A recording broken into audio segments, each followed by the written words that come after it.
খবর 24 সাথে আপনাকে স্বাগত। নতুন নতুন খবর জানার জন্য আমাদের চ্যানেলে চোখ রাখুন।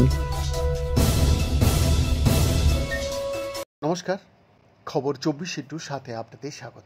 কাশ্মীরে জঙ্গি হানা নিয়ে এবার সরাসরি সাংবাদিকদের প্রশ্নের জবাবে ওয়াশিংটনের অবস্থান দিয়ে দিলেন ট্রাম্প।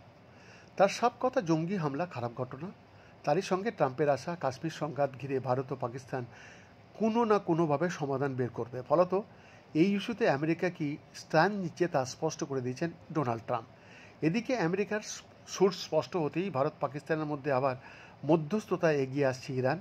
দিল্লি, ইসলামাবাদে ফোন এলো সৌদি আরব থেকে।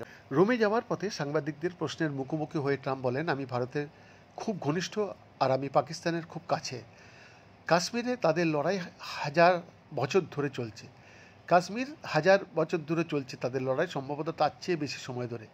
ওটা ছিল একটা খারাপ ঘটনা, সন্ত্রাসী হামলাটা।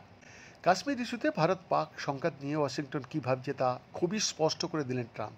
তিনি বলছেন, ওই সীমান্তে 1500 বছর ধরে উত্তেজনা রয়েছে, একই রকম, কিন্তু আমি নিশ্চিত যে তারা কোনো না কোনোভাবে এটি সমাধান করবে।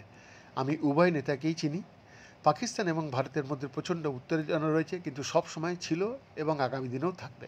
এদিকে ট্রাম্প যখন আশা প্রকাশ করছেন যে বিষয়টি ভারত পাকিস্তান কোনো না কোনোভাবে সমাধান করবে, তখন ইরান চাইছে এই ইস্যুতে ভারত পাকিস্তানের মধ্যে মধ্যস্থতা করতে।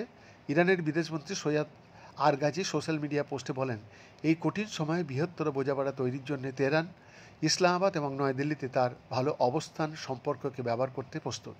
সেই পোস্টে পার্সিয়ান কবির লেখা কবিতার লাইন উল্লেখ করে ইরানের বার্তা, মানুষ একটা সমগ্রের অঙ্গ, একটি সারাংশ এবং আত্মার সৃষ্টিতে যদি একটা অঙ্গ ব্যথায় আক্রান্ত হয় তবে অন্যান্য অঙ্গগুলি অসুস্থ থাকবে। বৈদ্যনাথ দাসের রিপোর্ট, খবর 24/7।